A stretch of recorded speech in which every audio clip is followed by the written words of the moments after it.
हम पवन द्वारा अपरदनात्मक स्थलाकृतियों के बारे में पढ़ेंगे। जैसा कि यहाँ पर आपको स्क्रीन पे दिखाई दे रहा होगा, लिखा है अपरदनात्मक स्थलाकृति का मतलब कि हम पवन के द्वारा निर्मित स्थलाकृति के बारे में पढ़ेंगे। चलिए तो स्टार्ट करते हैं फटाफट बिना समय गंवाए। यहाँ देखते हैं, लिखा है अर्ध शुष्क तथा शुष्क प्रदेशों में वायु द्वारा विभिन्न प्रकार की स्थलाकृतियों में मुख्य स्थलाकृति निम्नलिखित है। देखिए इसमें कौन कौन सा दिया है। पहले इसमें लिखा है वात गर्त। गर्त का मतलब समझ सकते हैं, वात मतलब होता है वायु और गर्त का मतलब होते हैं गड्ढे। जैसे कि किसी भी स्थान पर या स्थल भाग पर किसी भी माध्यम से यदि इस प्रकार से गड्ढे बने हो या किसी भी माध्यम से गड्ढे थोड़ा बहुत बन जाते हो तो वो कहलाता है गर्त, जैसा कि इसमें लिखा है। तो समझते हैं। लिखा है वात गर्त धरातल पर कोमल तथा असंगठित चट्टानों से निर्मित क्षेत्र के कणों को हवाएं अपने अपने वेग के साथ उड़ा ले जाती है। इस तरह बार बार हवा के प्रहार से पहले छोटे छोटे तथा बाद में बड़े व गहरे गर्तों का निर्माण हो जाता है। कभी कभी इन गर्तों की गहराई सागर तल से भी अधिक हो जाती है। इन गर्तों को अपवाहन बेसिन भी कहा जाता है। इस तरह के गर्ते मुख्य रूप से सहारा, कालाहारी, मंगोलिया तथा यूएसए के पश्चिमी शुष्क प्रदेशों में पाए जाते हैं। इनकी गहराई भूमिगत जल स्तर से काफ़ी नीचे रहती है, इसलिए इनकी गहराई समुद्र तल से नीचे हो जाती है। नील नदी के पश्चिम में स्थित कतारा गर्त इसका सुंदर उदाहरण है। आगे फिर लिखा है छत्रक शिला। जैसा कि इसमें लिखा है छत्रक शिला, नाम से यह स्पष्ट हो जा रहा है कि छत्रक मतलब छाता के आकार की बनी हुई। जैसे कि नीचे आपके चित्र में दिखाया जाएगा, लिखा है मरुस्थलीय प्रदेशों में छत्रक शिला अथवा गारा के आकृति का पहाड़ी दृष्टिगोचर होता है। इस तरह के आकृति को सहारा मरुस्थल में गारा अथवा गौर के नाम से जाना जाता है। इन्हें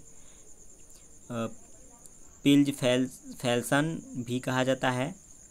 इस तरह की आकृतियों का निर्माण पहाड़ के निचले भाग में अधिक तथा ऊपरी भाग में कम कटाव से होता है। फलतः ऊपरी भाग छतरीनुमा दिख पड़ती है। जैसे कि दोस्तों यहाँ पर स्पष्ट रूप से ये चित्र दिखाया जा रहा है। यहाँ छतरीनुमा चित्र बना हुआ है।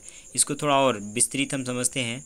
यहाँ पर इसमें दिया नहीं है, जैसे कि यह चित्र बना हुआ है। इन चित्र में यदि यह कोई आपका एक पहाड़ी भाग है, जैसे कि यहाँ पर लिखा हुआ है, और इसमें ऊपर की जो चट्टानें होती है थोड़ा होती है कठोर, ये थोड़ा होती है कठोर, और इसका निचली जो भाग होता है ये होता है सॉफ्ट अर्थात मुलायम होता है। मुलायम, ये मुलायम होता है। तो जब हवाएं निरंतर चलती है एक ही दिशा की तरफ, तो ऐसे में क्या होता है कि हवाओं के साथ छोटे छोटे जो रेत के कण वगैरह होते हैं वे इन्हें घसीटते हुए आगे की ओर बढ़ते हैं। ये इन्हें घसीटते हुए आगे की ओर बढ़ते हैं और इस तरह जब हवाएं निरंतर बहती रहती है तो इनकी बनी हुई यह आकृति कट करके इस प्रकार से हो जाती है। इस प्रकार से हो जाती है जैसे यहाँ पर चित्र में दिखाया गया है। इस प्रकार से ये बनी हुई आकृति हमें दिखाई देती है जो एक छतरी के नुमा हो जाती है। तो इसी आकृति को ही छत्रक शिला कहा गया है। फिर उसके बाद है यहाँ पर अगला ज्यूजेन। ज्यूजेन की भी सेम वही स्थिति होती है। जैसा कि इसमें क्या होता है कि कई एक साथ होता है। जैसे यहाँ पर लिखा है ज्यूजेन मरुस्थलीय भागों में जब कभी कभी कठोर तथा मुलायम चट्टानों की परतें एक दूसरे पर समानांतर होती है। परतें का मतलब समझ सकते हैं कि जैसे कि कोई यह मुलायम चट्टानों की परत है, ठीक इसके ऊपर कोई कठोर चट्टानों की परत है, फिर इसके ऊपर फिर मुलायम चट्टानों की परत है। इस प्रकार से बनी हुई परतें। फिर आगे लिखा है कि तो अपक्षय द्वारा, अपक्षय के जैसे का मतलब आप समझ सकते हैं। यहाँ पर लिखा है अपक्षय और अपरदन। थोड़ा इन शब्दों के बारे में समझते हैं। अपक्षय का मतलब होता है कि चट्टानों का अपने ही स्थान पर टूटना फूटना अपक्षय कहलाता है। या कह सकते हैं कि चट्टानों का अपने ही स्थान पर टूट फूट की क्रिया को ही अपक्षय कहते हैं। अपरदन तो आप जानते ही हैं। अपरदन का मतलब उसी टूटे फूटे हुए कण को या उसी टूटे फूटे हुए कण को किसी भी माध्यम से वायु, जंतु या जल के द्वारा बहा करके एक स्थान से दूसरे स्थान तक ले जाने की प्रक्रिया को ही हम अपर्दन कहते हैं। अब यहाँ पर आगे लिखा है कारण। विचित्र प्रकार के स्थल रूपों का निर्माण हो जाता है जो ढक्कनदार दवात के समान होते हैं। इस स्थल रूप में ऊपरी भाग कम चौड़ा होता है, साथ साथ ऊपरी भाग पर कठोर चट्टान का आवरण होता है और समतल होता है। इस तरह की आकृतियाँ कोलोरेडो पठार, पैटागोनिया पठार तथा कालाहारी के क्षेत्र में पाई जाती है। जैसा कि आपको स्पष्ट कर दिया गया है और नीचे ये चित्र भी बना हुआ दिखाया जा रहा है। जैसे कि यहाँ पर लिखा है, ये ऊपर की जो है चट्टानें हैं, ये आपका कठोर शैल यहाँ पर लिखा हुआ है और ये वाला मुलायम शैल है। तो इस प्रकार से बनी हुई आकृति को जियोजेन कहते हैं। फिर आगे चलते हैं, लिखा है इंसेलबर्ग। इंसेलबर्ग भी ठीक ऐसे ही होता है। इंसेलबर्ग के बारे में थोड़ा पढ़ते हैं। ये एक खंबे की आकृति की बनी हुई होती है। जैसे लिखा है इंसेलबर्ग, इस शब्द का तात्पर्य पर्वतीय टीले से होता है। वस्तुतः मरुस्थलीय भाग में कठोर चट्टान के समान सतह से ऊंचे उठे टीले समतल मरुस्थल में द्वीप जैसे दिख पड़ते हैं। मरुस्थलों में कोमल चट्टानें आसानी से कट जाती है तथा कठोर चट्टानें के अवशेष भाग ऊंचे ऊंचे टीलों के रूप में बच जाते हैं। बार्नहार्ट नामक विद्वान द्वारा इसका सर्वप्रथम अध्ययन किया गया था। डेविस महोदय ने कालाहारी रेगिस्तान में स्थित इंसेलबर्ग तथा समीपी सतह के अध्ययन के आधार पर यह बताया कि इंसेलबर्ग मरुस्थलीय अपर्दन चक्र का अंतिम रूप है, परंतु यह अवधारणा काफ़ी विवादास्पद है क्योंकि इंसेलबर्ग की स्थिति न केवल मरुस्थलीय भागों में पाई जाती बल्कि आर्द्र प्रदेशों में भी मिलती है। किंग महोदय के अनुसार इंसेलबर्ग का निर्माण नदियों द्वारा अपर्दन से हुआ है। देखिए इसमें कई विद्वान अपना अपना मत दिए हैं। यहाँ पर लिखा है, देखिए ये चित्र बना हुआ है, ऐसा स्पष्ट हो रहा है कि यह बालू के टीले की तरह दिखाई दे रहा है। ये आपका है इंसेलबर्ग। थोड़ा समझते हैं। यहाँ पर लिखी हुई जो शब्द थी, शब्द के अनुसार यहाँ पर चित्र बना हुआ है इंसेलबर्ग का। अब उसके आगे चलते हैं। लिखा है भूस्तंभ।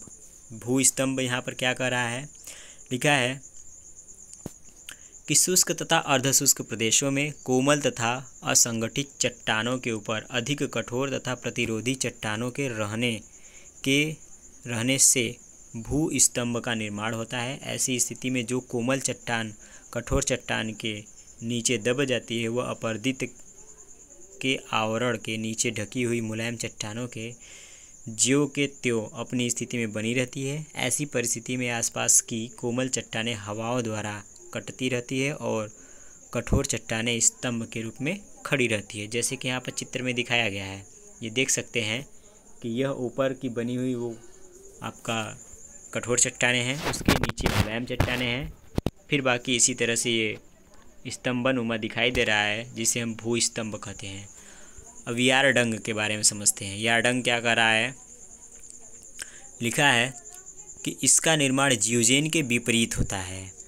जब कोमल तथा कठोर चट्टानों के स्तर लंबवत दिशा में मिलते हैं, जो हवा कठोर शैलों की अपेक्षा मुलायम चट्टानों को शीघ्र अपरदित करके उड़ा ले जाती है।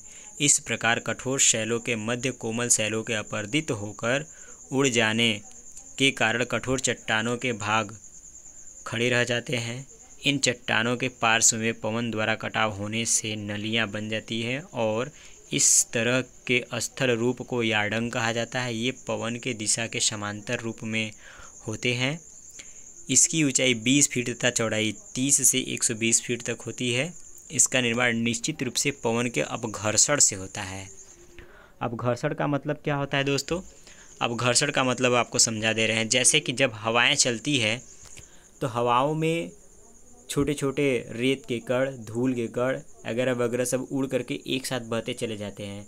तो वही रेत के कण या धूल के कण जब किसी माध्यम से टकराते हैं तो टकराने के दौरान उसमें घसीटन अर्थात रगड़ या उसे घसीटते हुए आगे बढ़ते हैं। तो घसीटते हुए आगे बढ़ते हैं तो उसी प्रक्रिया को हम कहते हैं अपघर्षण। जैसे समझ सकते हैं कि यहाँ पर कोई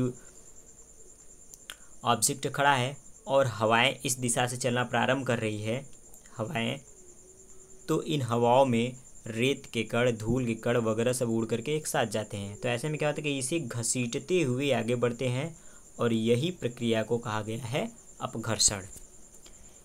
जैसा कि यहाँ पर चित्र में दिखाया गया है, जैसा देख सकते हैं कि यह आपका यहाँ से ये ऊपरी परत है, ये कठोर चट्टानों का है और ये इस प्रकार से कटी हुई चट्टानें हैं जो कि हवा इस तरह से आती हुई इसको काटी है और यहाँ पर ये उसका ऊपरी परत बचा हुआ जो कठोर चट्टानों के रूप में है। फिर आगे लिखा है ड्राई कांटर। ड्राई कांटर पथरीले मरुस्थलों में सतह पर पड़े शिलाखंडों पर पवन के अपर्दन द्वारा खरोच पड़ जाते हैं और शिलाखंड के टुकड़ों पर तरह तरह की नक्काशी हो जाती है। जब पवन कई दिशाओं से होकर चलता है तो इन शिलाखंडों की आकृति चतुष्फलक जैसी हो जाती है। फिर आगे लिखा है जालीदार शिला। इस प्रकार की स्थलाकृति मरुस्थलीय प्रदेशों में खड़े हुए चट्टानी स्तूपों में पाई जाती है। इस प्रकार के चट्टानों की संरचना में काफ़ी विषमता पाई जाती है और इनमें हवा द्वारा अपर्दन भी भिन्न अनुपात में होता है। अतः चट्टानों में धीरे धीरे छिद्र निकल आते हैं जिसे जालू युक्त दिखाई पड़ती है।